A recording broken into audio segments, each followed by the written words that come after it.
एक अनपढ़ आदमी से पूछोगे तो वो भी कहेंगे कि ये इन पे भरोसा मत करो, ये भरोसे के लायक नहीं। ये जो इनका खाना खराब हुआ है, मैं समझता हूँ ये इनके लिए आने वाले दिनों में अब्दुल वाहिद साहब बहुत बड़ा इनका नुकसान है, ये मुझे लग रहा है।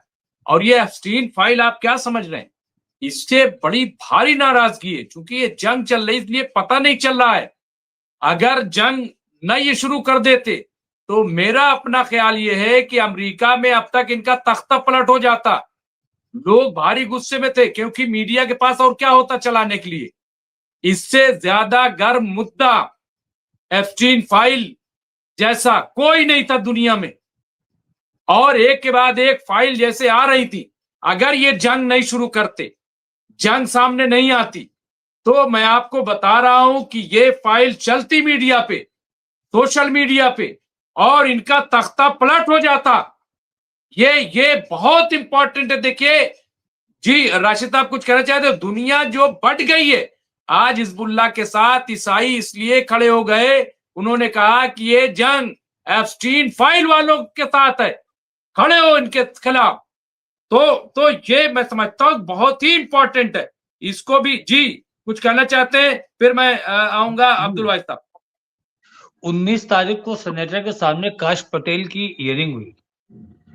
उस वीडियो को मैं देख रहा था। सेनेटर्स जो है काश पटेल के ऊपर अटैक किए हुए थे कि स्क्रीन फाइल से कुछ वीडियोस गायब हुए हैं, जो लीगल डिपार्टमेंट ने कंप्लेन की है कांग्रेस को। तो कुछ वीडियोस गायब हैं। अब काश पटेल से पूछा जा रहा है क्या आपने वो वीडियो देखे थे? वो बोले नहीं, मैंने कोई वीडियो नहीं देखी, मैंने कुछ टच नहीं किया। तो कहा कि जब वीडियो इतने थे तो इतने क्यों हैं? और उसी के साथ साथ आपकी जो लेडी है हमारी डायरेक्टर इंटेलिजेंस गवाड, गवाड के ऊपर सेनेटर ऐसा अटैक किए हुए थे कि उनको उनकी बातों से ही फंसा रहे थे। और ये साबित कर दिया गया, कांग्रेस में ये साबित हो गया है मुमताज भाई कि ये जंग होनी नहीं चाहिए थी, जबरदस्ती ठोकी हुई जंग है। जब गवाड से ये पूछा गया, सामने क्वेश्चन हो रहा है कि आपकी रिपोर्ट के अकॉर्डिंग कोई भी थ्रेट इंडिया और अमेरिका को ईरान से थी नहीं, किसी तरह कोई खतरा नहीं था, ये आपकी रिपोर्ट है देखिए। और उसके बाद अचानक ऐसा हमला हो जाना, फिर अचानक ये होना कि डोनाल्ड ट्रंप को खतरा है। ये इंटेलिजेंस कहां से आई, ये आप शो कर दिया कि डोनाल्ड ट्रंप को खतरा है। तो वो अपनी पुरानी रिपोर्ट पे एग्री हुई। और एक चीज और देख लीजिए, डिप्टी डायरेक्टर इंटेलिजेंस ने रिजाइन कर दिया है कल। हमने आपसे बात की थी परसों, बताया था कि अभी बहुत रिजाइन होंगे। डिप्टी डायरेक्टर इंटेलिजेंस का रिजाइन हो गया है। और कल हमने कहा था 3-4 दिन में तुलसी गबार्ड का भी हो जाएगा। तुलसी गबार्ड का भी रिजिग्नेशन होगा, काश पटेल का भी होगा रिजिग्नेशन। काश पटेल एफबीआई डायरेक्टर हैं। और एफबीआई के ऊपर एक बात और याद आई कि एफबीआई के एक पुराने आपके वो थे, क्या बोलते हैं, डायरेक्टर थे, जिनकी कल डेथ हुई है। तो वो बंदा जब रिटायर शायद वो 2015 में हो गया था या 12-11 में हो गया था। तो जब इलेक्शन हुआ अभी इनका वाला, और इसमें गड़बड़ और इसके रशिया के पुतिन का इंटरफेयर की एलिगेशन लगे, तो उनको बुला करके, क्योंकि वो शायद रॉ के थे, उनको बुला करके इन्वेस्टिगेशन कराया गया। इन्वेस्टिगेशन पूरा हुआ। उस इन्वेस्टिगेशन में रशिया का रोल पाया गया इनके इलेक्शन में। और इनका नाम तो डायरेक्ट नहीं लिया उसने, इनको हटा के रखा, लेकिन जो इनके लोग थे उनके सारे एविडेंस खोल के रख दिए। जब कल उस आदमी की डेथ होती है और इनको बताया जाता है, तो ये बोलते क्या है, अच्छा हुआ मर गया, उसको तो मरना ही था। मतलब ये लैंग्वेज थी इनकी अपने फॉर्मर एफबीआई डायरेक्टर की। क्यों था सही? बिल्कुल ये सिचुएशन है।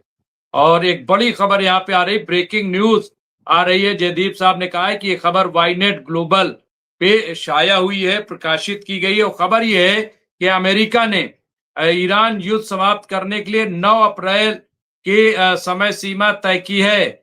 इजराइल सूत्रों के अनुसार हमले या समझौते के लिए 21 दिन शेष हैं। ये आप देखिए यहाँ पे, ये खबर वाईनेट ग्लोबल पे दी गई है। तो बहरहाल ये बढ़ा रहे हैं, लेकिन अभी ईरान की तरफ से कुछ नहीं है। कहा यह जा रहा है कि जो भी तय होगा ईरानी सरकार और IRGC जो है वो इस पे आखिरी फैसला लेंगे। जाहिर सी बात है कि वो अथॉरिटी है, सरकार भी IRGC के बगैर कोई फैसला नहीं लेगी। और इसमें अभी सुप्रीम लीडर जो है आयतुल्ला जो मुश्तबा खामनेई, तो जाहिर सी बात है कि अगर कुछ होगा तो वही अनाउंस करेंगे, लेकिन मुझे अभी कुछ भी ऐसा दिखाई नहीं दे रहा है। अब्दुल वाहिद साहब, ये जो अब 21 दिन पहले 5 दिन की बात आई थी, अब ये 9 अप्रैल तक चली गई है। क्या लग रहा है कि क्या चल क्या रहा है, ये हो क्या रहा है? 48 घंटा, 5 दिन, 21 दिन, और ईरान अभी जीरो। ईरान तो कुछ सुन ही नहीं रहा है, ईरान तो फायर कर रहा है।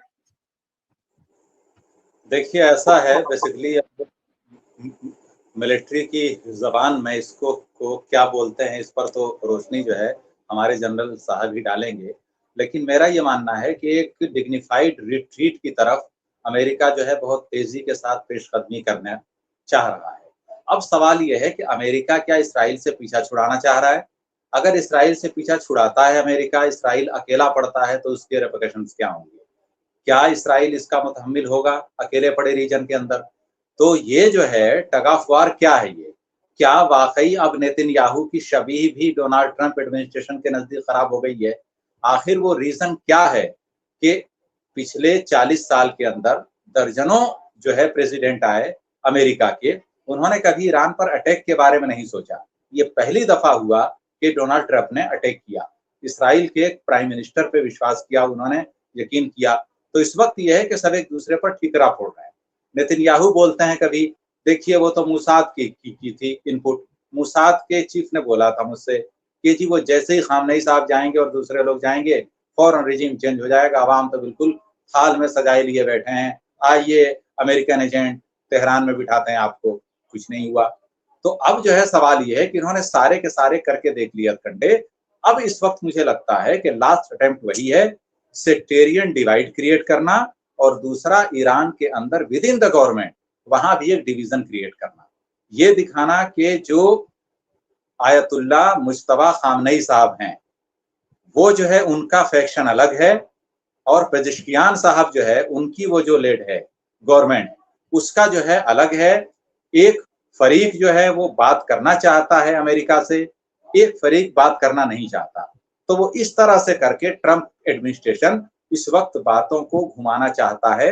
असलियत ये है जो बात जनरल साहब ने कही थी पहले भी कि भाई मिलिट्रली जो है अमेरिका को डिफीट हो चुकी है, वो बाइज्जत वापसी चाहता है, इसके लिए सब कुछ है। फर्दर जो है इस पर मजीद बातें हम इंशाल्लाह जनरल साहब से ही सुनेंगे। जी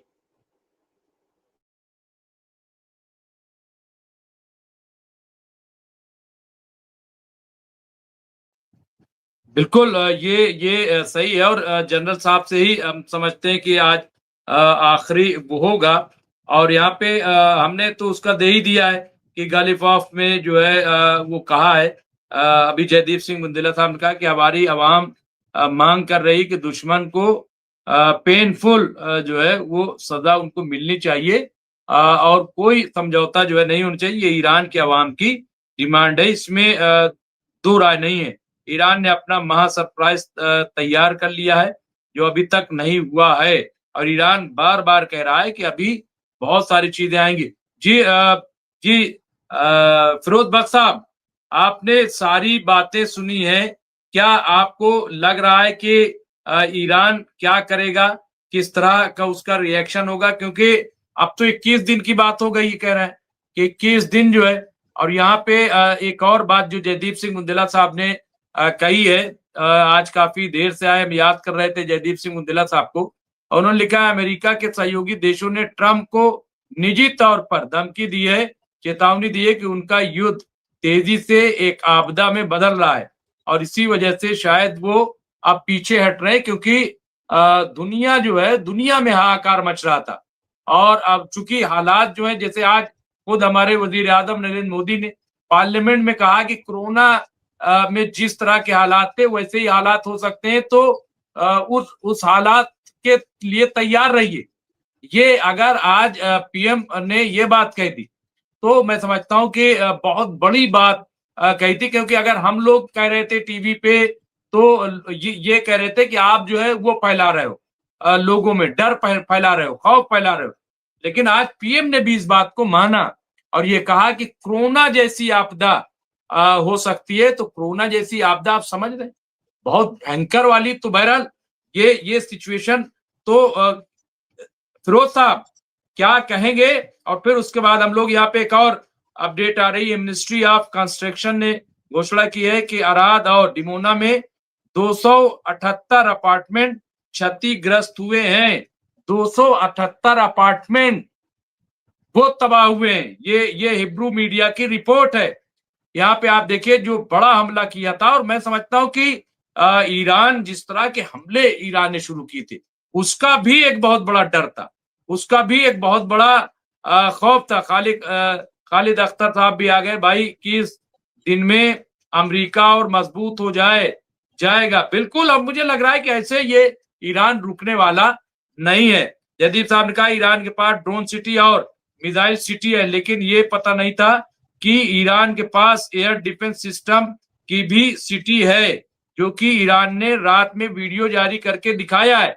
ये बहुत बड़ी चीज है कि एयर डिफेंस सिस्टम, जो हम लोग समझते थे, बार बार कहते भी थे कि इनके पास है नहीं, कुछ नहीं। आज मैंने इंटरव्यू किया जो साबिक मेंबर पार्लियामेंट है मोहम्मद अदीब साहब, वो इंटरव्यू मैंने एमएमसी न्यूज इंडिया पे डाला है। पूरा 22-23 मिनट का वो इंटरव्यू है, जरूर आप लोग देखिए। उसमें एक बात जो मोहम्मद अदीब साहब ने कही है, उन्होंने कहा कि मैं गलत साबित हो गया, ईरान ने मुझे गलत साबित कर दिया, क्योंकि मैं बार बार कोसता था मुस्लिम मुल्कों को कि इन्होंने भाई पूरी सदी में किया क्या कारनामा ऐसा अंजाम दिया। कुछ भी नहीं किया, कुछ नहीं कर सके ये लोग। लेकिन कहा कि ईरान ने गलत साबित कर दिया। ईरान ने पाबंदियों के बावजूद सब कुछ कर दिया जो उसे करना चाहिए, और ऐसा सरप्राइज कि दुनिया का सीना जो है चौड़ा हो गया। ये मोहम्मद अदीब साहब ने ये बात, पूरा इंटरव्यू बहुत बड़ा दिलचस्प है। आप जरूर एमएमसी न्यूज इंडिया पे जाइएगा, देखिएगा, उसे शेयर भी कर दीजिएगा ताकि और लोगों तक पहुंचे। बहुत ही जिम्मेदार शख्सियत है जी। फिरोज बख्श साहब जी। हजरत, ऐसा है कि मैं कोशिश करूंगा कि 5 मिनट में तमाम बात कह लूं। देखिए क्या है कि इस दुनिया से जाने से पहले लारीजानी साहब को शायद इस बात का पता था, गालिबन जितने भी ईरानी हैं, 9 करोड़ ईरानी, उनको इस बात का आभास है या इल्हाम है कि कभी भी उनको अल्लाह के दरबार में हाजिर होना पड़ सकता है। लिहाजा उसकी तैयारी उन्होंने कर रखी है। लारीजानी साहब का खत आया, हाथ से लिखा हुआ था फारसी के अंदर। उस खत में उन्होंने ये लिखा, 3-4 जो उनकी सतरें थी, कुछ इस तरह से लिखा उन्होंने, जो मुझे याद है, जितना भी याद पड़ता है, कि अमेरिका और इसराइल ने हमारे ऊपर एक मतलब धोखे पर मबनी हमला किया। बातचीत चल रही थी, उसके बीच में हमला किया, जिसमें हमारे बेगुनाह शहरी जो है जाँ बहक हुए। उसमें बहुत सारे हमारे जो है फौजी अफसरान भी जाँ बहक हुए। और उसके बाद उन्होंने इस बात का अफसोस जाहिर किया कि हमारे जो द सो कॉल्ड साथी कहे जाने वाले ममालिक थे, उन्होंने सिवाय चंद कमजोर से बयानात के अलावा हमारा कोई भी साथ नहीं दिया। तो उसका उन्हें काफी अफसोस था। और उन्होंने साथ में ये बात भी लिखी, गालिबन हदीस से उन्होंने ये बात कही है, या उन्होंने कोट किया हजरत मोहम्मद सल्लल्लाहु अलैहि वसल्लम को, कि अगर कोई मुसलमान किसी दूसरे मुसलमान को मुसीबत के अंदर पुकारे तो उसका फर्ज ये बनता है कि वो उसकी मदद करे, और अगर वो उसकी मदद नहीं करता तो मुसलमान नहीं है। ये उन्होंने चंद बड़ी साफ साफ बातें जो हैं उन्होंने कही। अब उनका ये खत जो है तारीखी खत बन गया। एक बात इसमें और भी आई है कि जो जितने भी अरब ममालिक हैं या दो सो कॉल्ड मुस्लिम ममालिक हैं, आज की तारीख में इनको शुक्रिया अदा करना चाहिए ईरान का। क्यों? क्योंकि ईरान ने इनको एक निहायत ही एक खबीस, जो एक समझिए कि ये जो बेसिस थी अमेरिका की, और उनका वो खून चूस रहे थे, और गुलाम अलग बनाया हुआ था, उनकी सेल्फ रिस्पेक्ट, सेल्फ स्टीम अलग खत्म की हुई थी। तो ईरान ने उनसे उनको छुटकारा दिलाया है। तो इस जंग में ये तमाम अरब ममालिक को जो है इस बात को कबूल करना चाहिए कि उनका छुटकारा हुआ है एक बहुत ही जलील किस्म के कब्जे से, जिसमें उनका तेल भी जा रहा था, उनकी प्रेस्टीज भी जा रही थी, और जो फायदे लोग हासिल कर रहे थे वो भी जा रहे थे। अब इसका असर क्या हुआ है? इसका असर ये हुआ है कि इसराइल में जो लोग हैं वो अपना बोरिया बिस्तर बांध करके वहां से जा रहे हैं, हजारों की तादाद में। और बहुत सौ को कार्स नहीं मिल रही, पैदल ही जा रहे हैं। काफी लोग कब्रस चले गए, यानी साइप्रस वगैरह की तरफ चले गए। और जो एक पैगाम और दिया गया, जो कि गालिबन वो पैगाम पीएमएफ की जानिब से दिया गया कि जितने भी एक्टिविस्ट वहां उस एरिया में हैं, फलस्तीन की बात उन्होंने करी।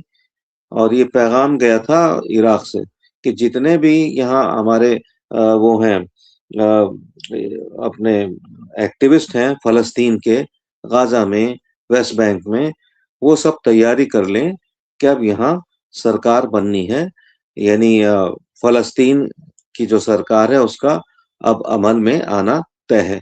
इस तरह की बात भी चल रही है। ठीक है, अब पता नहीं इसमें क्या हो, अमेरिका क्या करे, इसराइल क्या करे, ये कोई बहुत सख्त अटैक कर दें, एटॉमिक अटैक कर दें, इनका कोई भरोसा नहीं है, इनका कुछ नहीं पता है कब क्या कर दें। लेकिन हालात अब इस जानिब इशारा कर रहे हैं कि वहां पे लोग अपने 2 4 5 कपड़े डाल करके अटैची केस में या अपने बैकपैक में लेकर के अब वहां से जा रहे हैं। और गालिबन ये अब वहां की तैयारी कर रहे हैं जहां से ये आए थे, जिन जिन जगहों से ये आए थे, ममालिक से ये आए थे। तो ऐसा कुछ देखने में आ रहा है, अभी कुछ पक्का नहीं है, लेकिन इस तरह की बातें चल रही हैं।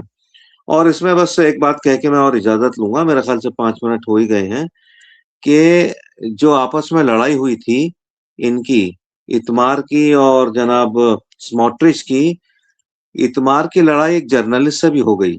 वो जर्नलिस्ट इसराइल का जर्नलिस्ट था, उसने इतमार के ऊपर जूता फेंक के मारा और ये कहा कि तुम लोगों की वजह से इसराइल तबाह हो गया, तुम्हारी वजह से, नेतन्याहू की वजह से इसराइल हो सकता है इस सफाई हस्ती से, इस नक्शे से मिट जाए।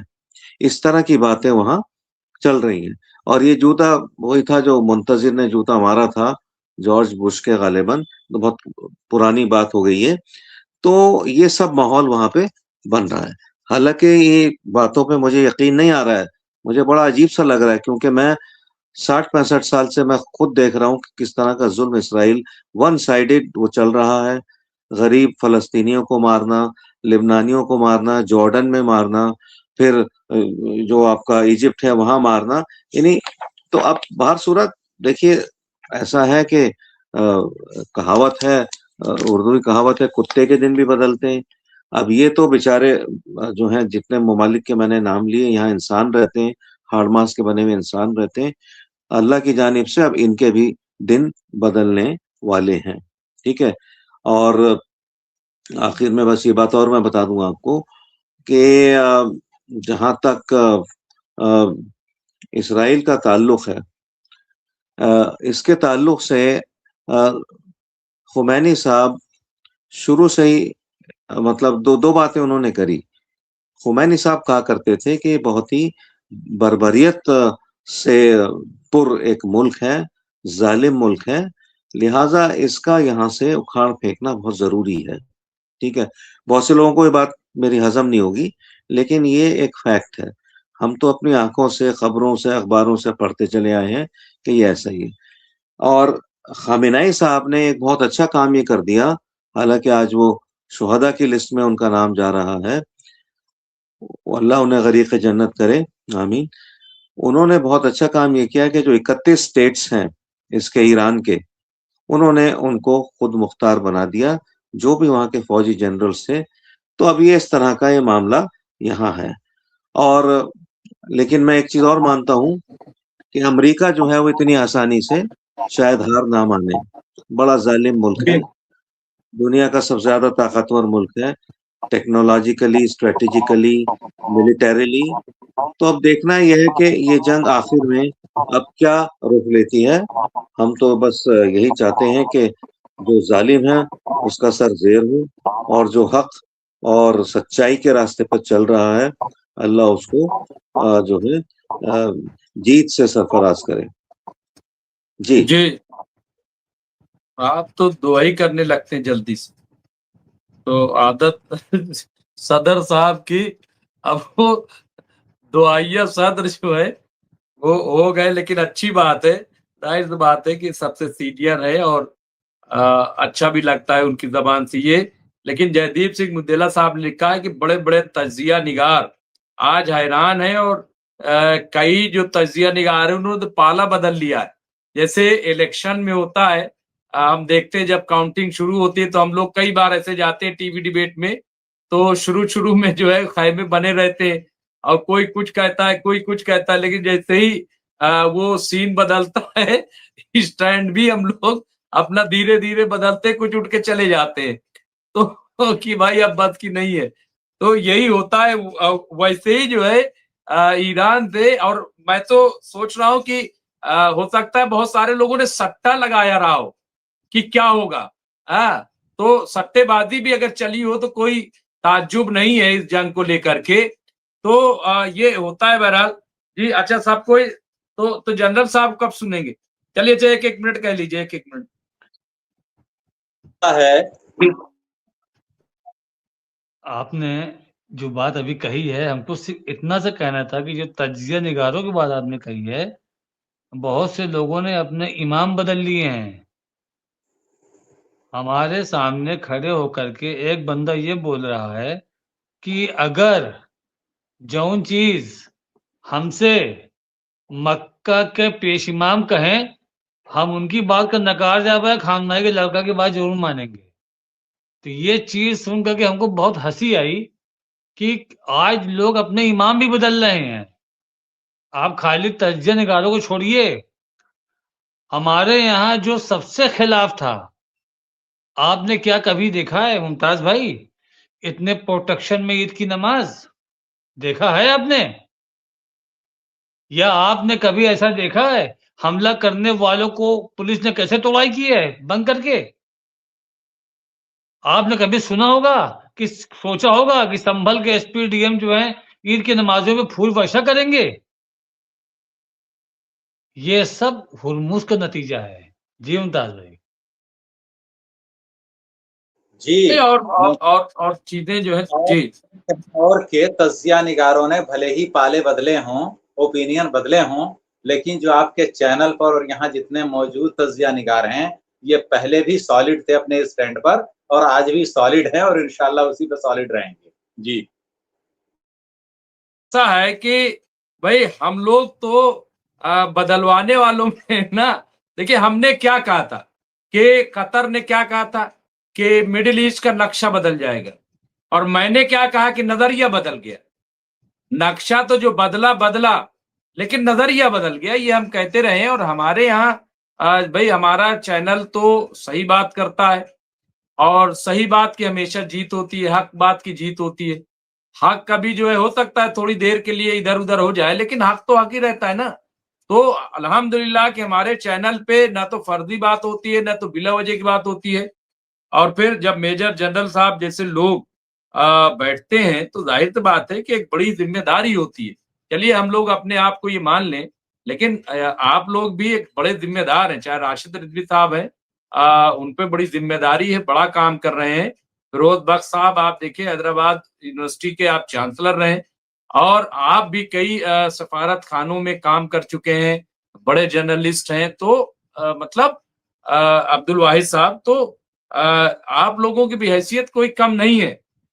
मैं अपने आप को इन सब में वो समझता हूँ, लेकिन आप लोग चूंकि आते हैं और जिस तरह से बात करते हैं तो वो बहुत इंपॉर्टेंट है। मेजर साहब, क्या क्या अब आप, मैं समझता हूँ कंक्लूड कर दिए आप जो है इस चीज को कि यहाँ पे बहुत सारी चीजें, यहाँ पूर्व सीआईए प्रमुख का कहना है कि ट्रम्प मुश्किल स्थिति में फंस गया है, उसके पास जंग की कोई रणनीति नहीं है, ये कहा जा रहा है। और हमने कई चीजें आपने दिए, लेकिन अभी तक मुझे लग रहा है कि इजराइल की खामोशी, मैं इस पे बार बार पता नहीं क्यों मेरा वहीं पे चला जाता है, उसी तरफ दिमाग चला जाता है कि साहब ये इजराइल, क्या इजराइल वाकई डिमोना पे अटैक के बाद टूट गया? क्या इसे लगा कि भाई कुछ भी महफूज नहीं है, हम तो डिमोना तक को नहीं बचा पाए? और उधर हिजबुल्ला मार रहा है, हिजबुल्ला वो जबरदस्त मामला चल रहा है, उधर जॉर्डन से कहीं अंदर ना घुस जाए लोग। मैं तो बार बार यही, मैं इसीलिए बड़ा फोकस कर रहा हूं। तो मैं चाहता हूं कि थोड़ा से वक्त आप इजराइल पे जरूर दीजिएगा, हालात पे, बहुत इंपॉर्टेंट है इजराइल। देखिए मुमताज भाई, पहले मैं ये दो बातें जो अब्दुल वाहिद भाई ने कही थी, इनका थोड़ा सा अपनी तरफ से एक एक्सप्लेनेशन ये देना चाहता हूँ कि देखिए, ये जो जंग चल रही है, ये बेसिकली अमेरिका, इजराइल और ईरान के बीच में। और लरीजानी साहब ने अपनी शहादत से पहले ये बयान दिया था कि देखिए, ये जो गल्फ कंट्रीज हैं, अब इन्हें ये तय करना है कि ये इजराइल के या अमेरिका के साथ हैं या ईरान के साथ। तो यहाँ पे और दूसरी चीज ये है कि जो अमेरिका और इजराइल की पोजीशन है कि ये यहाँ पे सेक्टेरियन कार्ड खेलेंगे या कि ईरान की गवर्नमेंट के जो डिफरेंट इंस्टीट्यूशंस हैं उनके बीच कोई गलत फहमी पैदा करने की कोशिश करेंगे। देखिए, ये सारे कार्ड तब चलते हैं जब आप जंग जीत रहे हो। जब आप जंग हार रहे होते हैं तब ये कार्ड काम नहीं आते। और जिस तरह से ईरान की गवर्नमेंट का मैंने पैटर्न देखा है, वो एक बड़े ही इंटेलिजेंट तरीके में अपने सारे फैसले ले रहे हैं और एक शतरंज की चाल की तरह इस जंग को आगे बढ़ा रहे हैं। और उनकी इस शतरंजी चालों के आगे जो अमेरिका और इजराइल या उनके इत्तेहादी हैं, उनकी समझ में नहीं आ रहा कि इनका सामना कैसे करें। और वो एक बड़े सिस्टम से काम कर रहे हैं, उनका सिस्टम बहुत बेहतरीन तरीके से काम कर रहा है। तो उस सिस्टम के अंदर जब वो जीत रहे हैं, सारे कार्ड्स उनके हाथ में है, उनके बीच कोई रिफ्ट पैदा करना एक लूजिंग पार्टी के बस की नहीं। एक तो चीज ये है। दूसरी चीज, जैसे आपने इजराइल के बारे में मेरे से सवाल किया, मैंने पिछली बार जब आपके चैनल पे आया था ये बताया था कि देखिए, नेबाती एयरबेस और दिमोना, ये दुनिया के सबसे ज्यादा एयर डिफेंस से प्रोटेक्टेड एरियाज है, खासतौर से दिमोना। और वहां पे अमेरिका, इजराइल और ये यूरोपियन कंट्रीज जितने भी हैं, जर्मनी, फ्रांस, ब्रिटेन, इटली, इन सब ने अपनी सारी कुवत वहां पे लगा रखी थी इजराइल को प्रोटेक्ट करने के लिए। ये जो ईरान ने हमला किया अराद पे और दिमोना पे, अभी उनका मकसद इन्हें डिस्ट्रॉय करना नहीं था। ये ईरान की एक मैसेजिंग थी कि तुमने हमारे नातान्स के ऊपर हमला किया है, हम तुम्हें अपनी कैपेसिटी की एक झलक दिखा रहे हैं। अगर तुमने दोबारा ऐसी हिमाकत की तो हम इसे पूरी तरह से नेस्तनाबूद कर देंगे। और इसका मैसेज नेतन्याहू या उसका एआई डुप्लीकेट जो भी है उसे अच्छी तरह से मिल गया। और पहली बार ऐसा है कि वो विक्टिम कार्ड प्ले कर रहा कि साहब हमारे सिविलियन ठिकानों पे निशाना कर दिया गया, ये ह्यूमन राइट्स लॉ का वायलेशन है। और साहब वो तो बैतुल मुकद्दस और उसको अल-अक्सा को निशाना बना रहे हैं। और मैं दुनिया से कहता हूं कि मेरा साथ दें। ये किसी जीतने वाले के नहीं बल्कि हारने वाले शिकारी के, हारने वाले खिलाड़ी के लफ्ज हैं। और इजराइल के अंदर देखिए, जो आपकी बात है कि ये किस तरह से जंग चल रही है, एक सबसे बड़ा पैमाना इसको तय करने का है वहां की अवाम और वहां की लीडरशिप। आज के टाइम पे ईरान की सारी अवाम बिल्कुल पुरजोश है, जज्बे से भरी हुई है, बेखौफ है, सड़कों पे है, मस्जिदों में है, ईदगाहों में है, वो किसी चीज से नहीं डर रही। और एक मैं वीडियो देख रहा था कि जब अल कुद्स डे मनाया जा रहा था, उसी वक्त ड्रोन और मिसाइल से हमला किया गया उस मजमे के ऊपर। और वो खवातीन थी, उनमें से एक भी नहीं भागी, एक ने भी अपनी जगह नहीं छोड़ी। और उन्होंने तकबीर और अल्लाह अकबर के नारे लगाती रही, वहीं पे खड़ी हुई। तो एक तरफ तो अवाम का और उनकी लीडरशिप का ये जज्बा है कि हम तुमसे कोई बात नहीं करेंगे और तुम्हें सबक सिखाएंगे, और एक तरफ आप देखिए इजराइल या अमेरिका, उन दोनों के अंदर क्या चल रहा है। पहले मैं इजराइल की ही बात कर लूं। देखिए इजराइल की जो अवाम थी, उनका जो भरोसा अपनी मिलिट्री पे या अपने डिफेंस सिस्टम पे था, वो 12 दिन की जंग में ईरान ने उसे झटका दिया था। और मैं आपके चैनल पे बार बार ये कह रहा था कि मेरी नजर में इजराइल को जब तक ईरानी मिसाइलों का कोई जवाब वो टेक्निकल उन्हें रोकने का नहीं खोज लेते, ईरान के ऊपर दोबारा हमला नहीं करना चाहिए, नहीं तो ये उनके लिए सुसाइडल कदम साबित होगा। और उन्होंने वही हिमाकत की कि ईरान के ऊपर हमला किया। आज इजराइल की आवाम को अपने एयर डिफेंस सिस्टम पे, अपने फाइटर जेट्स पे वो भरोसा नहीं रहा, अपने शेल्टर्स पे भी वो भरोसा नहीं रहा कि ये उन्हें प्रोटेक्ट कर सकते हैं। और एक सर्वे के मुताबिक हर 4 में से एक इजरायली मुल्क छोड़ के भागने की फिराक में। जो इजराइल चल रहा था ये बेसिकली सेटलर्स की बेसिस पे चल रहा था कि अमेरिका से और बाकी सारी दुनिया से यहूदी यहाँ पे आके वेस्ट बैंक में या बाकी चीज में मैन पावर सप्लाई करते थे, technical man power, military man power. जब उसकी सोर्स खत्म हो जाएगी तो इसराइल को सस्टेन करना बड़ा मुश्किल होगा। और ईरान के इस झटके ने उनके अंदर एक शदीद, एक ऐसा झटका पैदा कर दिया है कि उन्हें अपने फ्यूचर के ऊपर से यकीन उठ रहा है। अब उन्हें ये यकीन नहीं रहा कि उनकी मिलिट्री इस लायक है कि उन्हें सेफ्टी प्रोवाइड कर सकती है, उन्हें प्रोटेक्शन दे सकती है या ईरान के ऊपर प्रिवेल कर सकती है। इसराइल के अंदर इतनी जबरदस्त मिलिट्री सेंसरशिप है कि वो किसी भी खबर को बाहर नहीं निकलने दे रहे। लेकिन जब भी कभी आने वाले टाइम पे खबरें बाहर आएंगी तो दुनिया को अंदाजा होगा कि इसराइल के ऊपर ईरान और हिजबुल्लाह ने अभी तक जो अपनी ताकत दिखाई है उसका कितना जबरदस्त नुकसान इसराइल को उठाना पड़ा है। और मुझे इसमें कोई शक नहीं है कि आज अमेरिका और इसराइल किसी भी सूरत में ये चाहते हैं कि कोई ऑनरेबल एग्जिट इस जंग से उन्हें मिल जाए। वो इस चक्कर में लगे हुए हैं।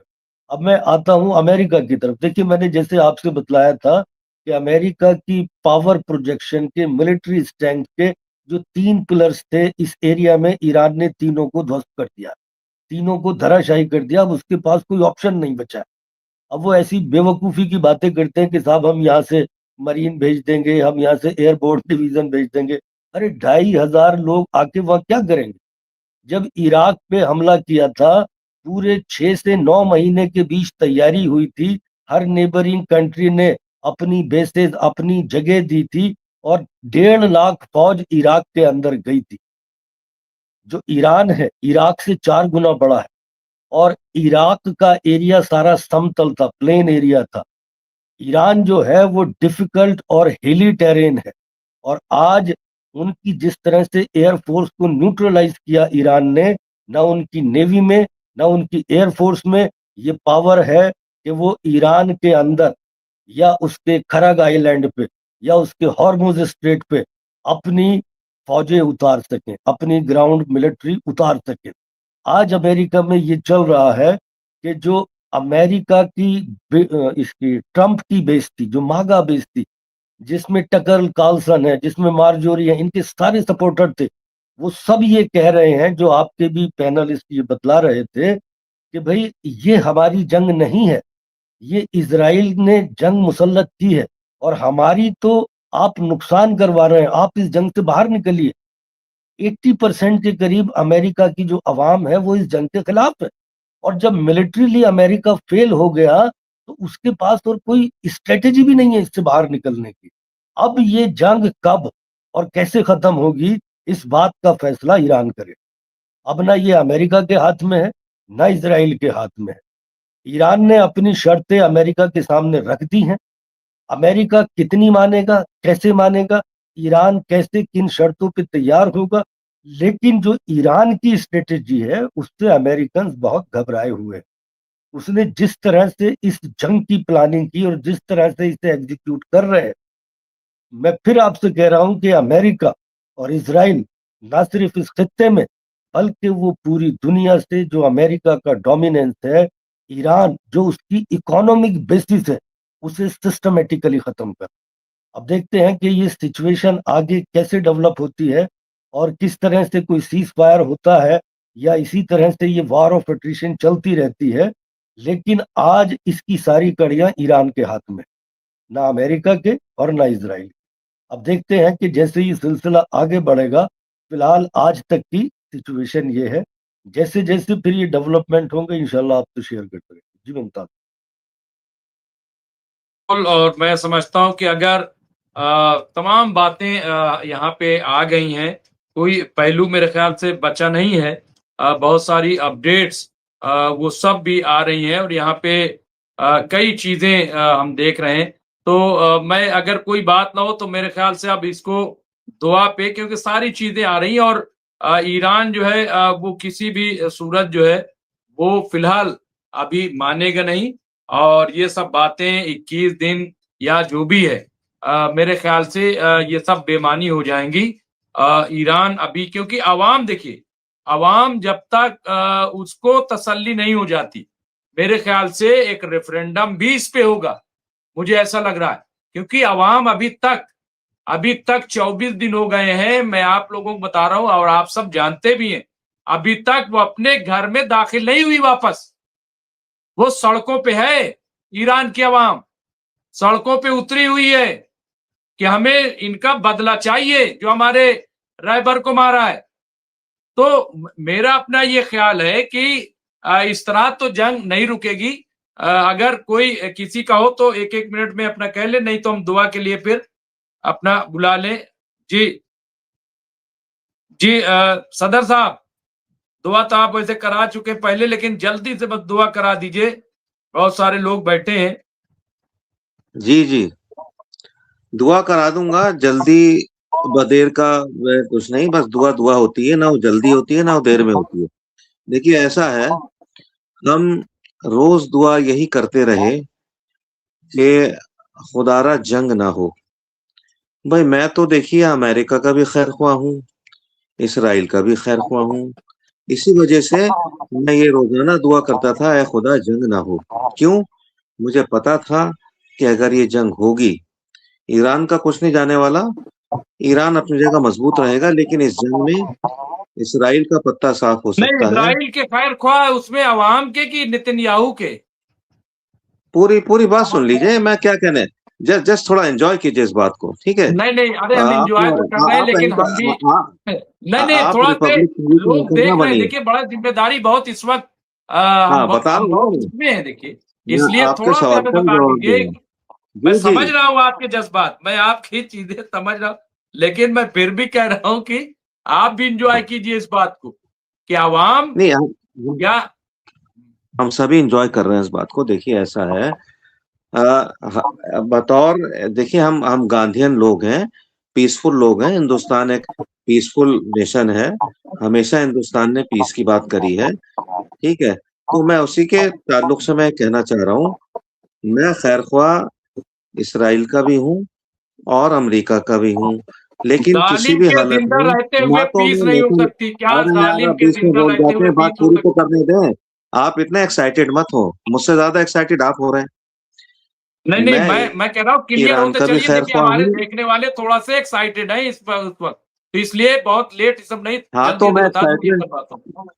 अरे उन जी जी, सबसे तो ज्यादा आप एक्साइटेड हो रहे हैं ना, तो आप अपने नहीं नहीं, एक्साइटेड को मैं, कंट्रोल अरे तो करिए मैं जरा तो 5 एक्साइटेड हूँ, तो सेकंड मैं के तो लिए। एंकर हूँ, मेरी तो जिम्मेदारी एक्साइटेड होने की, मैं तो एंकर हूँ भाई। हाँ तो मेरी मेरी बात पूरी होने जी देना जी, आप, बराए करम।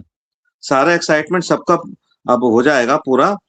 मैं अपनी बात को लेके चल रहा हूँ। मैं अमेरिका का भी खैर ख्वाह हूँ, इसराइल का भी खैर ख्वाह हूँ, क्योंकि मैं एक ऐसा बाशिंदा हूँ जो कि गांधीयन है। किसी भी हालत में मैं नेतन्याहू का खैर ख्वाह नहीं हूँ, ना ही मैं ट्रम्प का खैर ख्वाह हूँ, क्योंकि इन्होंने दुनिया को तबाह करने के मुहाने पर लाके खड़ा कर दिया। एक ऐसे आतिशफशा पहाड़ पे लाके खड़ा कर दिया है कि जहां मेरे ख्याल से ईरान भी किसी तरह से बच बचा के पतली गली से निकल जाएगा। ये लोग नहीं निकल सकते, ना ही इनके ममालिक बच के निकल सकते हैं। अब यही अब चीज मैं तो देखिए, ये सोच यही रहा हूँ, मैं मुहावरा मैं नहीं सुन सकता। देखिए आप मुहावरे इस्तेमाल नहीं करते सही, ईरान पतली गली से निकल जाए क्या मतलब हुआ? पतली मतलब गली ये से कि निकलने का ईरान, क्या मतलब होता है, हमें बताइए जरा से। आप मुहावरे तो सही इसका इस्तेमाल कीजिए। आप मतलब बता पतली रहा हूँ गली से मैं। निकलने का भाई, कैसे नहीं, पतली गली इसका से निकल मतलब, लेगा? तो मोटी गली क्या देखिए होती है बता ऐसा है, दीजिए। अच्छा, ऐसा है, नहीं इसका आप मतलब देखिए, यह आप है। समझा कीजिए मेरी बात को। देखिए आप जिसको, देखिए आप दानिश्वर हैं, लेकिन जबान के अपने मानी होते हैं। पतली हम्म गली से ईरान निकल लेगा क्या मतलब हुआ, हमें बताइए। तो अब सुन तो लीजिए आप। अरे आप सो तो मैं अर्नब कब तो सुन ही गोस्वामी रहा हूँ बन 5 जाते हैं मिनट, कई तो बार। आपको यही हो गया आप करते हुए। अरे हमें ये आज फिरोज जो है 5 मिनट भाई, जल्दी नहीं, जल्दी बताइए 5 एकदम। मिनट नहीं, फिरोज नहीं, ये 10 फिरोज मिनट भाई, 15 मिनट भी हो सकते हैं। अगर आप बीच में ऐसी मदाखलत करते रहेंगे अर्नब गोस्वामी की तरह, अंजना की तरह, तो बात अपने अंजाम को नहीं पहुंच आप पाएगी जी। गलत बोलेंगे तो तो मैं नहीं सुनूंगा ना। अगर देखिए आप अगर ये हाँ, तो मैं कहेंगे कि समझा रहा हूँ ईरान ना, तो पतली गली ठीक से है। निकल सकता है नहीं, और नहीं, नहीं, मैं, पतली गली का ये मतलब क्या चीजें है? अच्छी नहीं होती है। पतली आप गली का मतलब शरारती सुन लीजिए। बदे हैं। अरे सुनिए, हाँ, कंप्लीट आपके कर 1000 लीजिए। लोग सुन रहे हैं। ठीक, इसीलिए तो मैं ये बोल रहा हूँ कि आप उसको करेक्ट करते चलिए। आप आप देखिए, अच्छा नहीं लगता। मैं आपके वालिद के बराबर हूं, लेकिन मैं ईरान को खुदा न खास्ता बदनाम कर रहा हूं। ईरान का मुझसे बड़ा शायद कोई हिमायती आज की डेट में नहीं होगा। इस पे भी आप बहस करेंगे, नहीं जी मैं आपसे बड़ा हिमायती हूँ। खैर, मेरा कहने का मतलब ये है, जो नुकसान हुआ ईरान का, देर सवेर 2 4 5 10 साल में ईरान उससे बाहर आ जाएगा, साफ खैर के बाहर आ जाएगा। लेकिन जो नुकसान अमेरिका का हुआ है, $3 ट्रिलियन का नुकसान हो गया। उसको क्या मिला इसमें? अमेरिका को कुछ नहीं मिला। ट्रंप साहब वापस जाएंगे, इलेक्शन हारेंगे। ये आप लिख लीजिए ₹50 के स्टैम्प पेपर पे। नेतन्याहू भी इलेक्शन हारेंगे। ठीक है। इन लोगों ने जो बेमकसद जंग करी है, इसमें इन्होंने अपने ममालिक को भी बेतहाशा नुकसान पहुंचाया है, और एक तरह से ईरान का फायदा हुआ है। वैसा नुकसान हुआ है, लोगों की जानें गई। ठीक है। वहां के जो सुपर सुप्रीम कमांडर थे वो शहीद हो गए, वो नुकसान तो हुए। लारीजानी साहब जैसे जो लोग चले गए, कितने फौजी चले गए, कितने साइंसदान चले गए। ठीक है। सलमानी साहब चले गए, सुलेमान साहब चले गए। ठीक है। रईसी साहब चले गए, ये नुकसान हुआ है। लेकिन बावजूद इन नुकसानात के, ईरान इनसे बाहर उभरेगा, और उस खित्ते की ही नहीं, वेस्ट एशिया की ही नहीं, आज ईरान दुनिया की एक बड़ी ताकत बन के उभर रहा है, बल्कि उभर चुका है, और निकल जाएगा इससे। सबसे बड़ा नुकसान इसमें क्या होगा? वर्ल्ड ऑर्डर चेंज होगा। अमेरिका अब जाएगा नंबर 2 3, जिस पे भी जाएगा। इसराइल का मुझे पता नहीं क्या क्या नक्शा उसका रहता है। ठीक है। तो मेरे कहने का मकसद ये है कि ये सारी चीजें हम सोच रहे थे, इसी वजह से मैं चाह रहा था कि जंग ना हो। क्यों? जंग होगी तो इसराइल का सफाया होगा, अमेरिका का इकबाल खत्म होगा, और ये सब नुकसान $3 ट्रिलियन के नीचे आ जाएगा। हम तो सभी का भला सोचते हैं ना, जाहिर सी बात है, ईरान का भला सोचते हैं, हर एक का भला सोचते हैं। लिहाजा इन्होंने बात नहीं सुनी किसी की, अपने लोगों की भी बात नहीं सुनी। जैसे आपका वो था, जो जिसने रिजाइन किया है, ठीक है, जो था, उसकी भी बात नहीं सुनी। अब ये अमेरिका कम से कम 5 साल पीछे चला गया है। ये बात आप लिख के रख लीजिए। इस लड़ाई के बाद अभी लड़ाई बंद नहीं हुई है, लड़ाई चल रही है। कब तक चलेगी, कब खींचेगी, ये हम नहीं कह सकते, लेकिन जब भी लड़ाई बंद होगी, कभी तो बंद होगी ना, कुछ महीनों या सालों में। उसके बाद अमेरिका जो है, वो बहुत ज्यादा, ये समझिए कि नाटो वेटो सब चले जाएंगे। America will be just like any other European country, और उसकी जगह ईरान काफी आगे आ जाएगा। ईरान का नुकसान भी जो भी हुआ है 2 4 5 साल में, वो भी पूरा हो जाएगा। अब मेरी दुआ यही है कि आज की तारीख में जो लोग जुल्म पे उतरे हुए हैं, जाहिर सी बात है अमेरिका और इसराइल हैं, इनको इनके किए की सजा यही मिले, दुनिया में ही मिले, बहुत जल्द मिले। और ईरान का जो नुकसान हुआ है जानो माल का, अल्लाह उसकी भी भरपाई करे। जी डॉक्टर मुमताज, कोई अगर मैंने ऐसी बात कह दी हो जो बिल्कुल, नागवार नहीं नहीं गुजरी नहीं हो नहीं, कोई आपको कोई ऐसी या बात एक्सपर्ट्स नहीं। को, आपके लेकिन सामईन को, मेरी तो मैं मेरी उसके लिए मैं माफी मांग लेता हूँ। नहीं नहीं, मैं कोई माफी की बात नहीं है, लेकिन चूंकि हमारी भी जिम्मेदारी है, और एक बार चीजें निकल जाती हैं तो आप क्या समझते हैं, फिर उसी को कटिंग करके लोग उसको चलाते हैं। तो मुझे पता है, और आपको लगता है कि मैं 5 मिनट बाद उसको ठीक करूंगा, तो उतना होता नहीं है। वो उतनी ही चली जाती है, 30 सेकंड के भी 3 सेकंड के भी वीडियो जो है ना, वो आलू डालो और सोना निकालो तो वो जो है ना वो 3 सेकंड की भी नहीं है। अब किसने कहा, कैसे कहा, लेकिन वो पूरी दुनिया में फैल गई। तो इसलिए मतलब देखिए कमेंट्स आने लगते हैं फिरोज साहब हमारे पास कि आप ये क्या कह रहे हैं, आप रोकते क्यों नहीं, आप बोलते क्यों नहीं है। तो मेरी बड़ी जिम्मेदारी होती है और मैं जबान को लेकर के बड़ा हसास हूँ। मैं जबान के मानी समझता हूँ, इस्तिआरे समझता हूँ और अलामतें समझता हूँ, तशबीब और तशबीहात भी समझता हूँ। तो इसलिए जो है मैं उस चीज को बहुत मतलब चीजों को देखता हूँ। बहरहाल लेकिन आपके जज्बात को भी समझता हूँ, ऐसा नहीं है। मैं कोई आपके जज्बात को समझता हूँ कि आपके क्या जज्बात हैं और हमारे भी वही हैं कि हम की कहीं भी जान माल का नुकसान नहीं समझते कि किसी के जान माल का नुकसान हो, हम नहीं चाहते। लेकिन बहरहाल सुनिए डॉक्टर जालिम को सुनिए कैफरे डॉक्टर किरदार तक मुमताज, पहुंचाना पड़ता है। हाँ जब डॉक्टर तक मुमताज जालिम सुनिए। कैफरे किरदार तक नहीं पहुंचेगा तो बिल्कुल हो बिल्कुल। गया, मैंने कर लिया, बस ठीक नहीं है। नहीं, हो गया। बाकी मैं ये बता दूं, मेरा जो बचपन है पुरानी दिल्ली में गुजरा है, यहाँ की टकसाली जबान में गुजरा है, तो अक्सर ये चीजें मेरी जबान से निकल जाती हैं। वो ठीक है, नहीं नहीं लेकिन नहीं नहीं, मैं वो मैंने नहीं कह जो रहा हूँ। उसमें नकल है ना, वो गलत नहीं होता है। नहीं, मैं क्या कह रहा हूँ कि पतली गली से जैसे आपने इस्तेमाल किया तो कौन सी बात कहा, कहते हैं ना वो। अच्छा सुनिए, पतली चलिए गली का ठीक है, मतलब ये चलिए होता है अब छोड़ कि दीजिए अब उसको। पतली गली का मतलब बहुत ये है बहुत कि शुक्रिया आप चाहे तमाम चाहे हजरात का, कुछ भी कर बहुत लीजिए किसी के लिए, लेकिन वो बच के निकल जाता है। पतली गली का मतलब है आप किसी पे कितना जुल्म करें, किसी के साथ कितनी बेईमानी करें, लेकिन वो बच के निकल जाता है, अपना पाला बचा के निकल जाता है। ये है मतलब। नहीं नहीं, बासूरत जबान पे हम बहस मतलब कर यहाँ सकते हैं सही किसी नहीं है। और प्रोग्राम में। पतली गली से इस वक्त डोनाल्ड ट्रंप और नेतन्याहू निकल रहे हैं, यस अमेरिका और उन्हें इसराइल निकल निकलना रहा है। है। ये है सही बात। उन्हें निकलना आप उल्टा चलिए कह रहे बिल्कुल। हैं, बात ये है। आपकी आपकी बात को मैंने एक्सेप्ट किया। हाँ बस बस।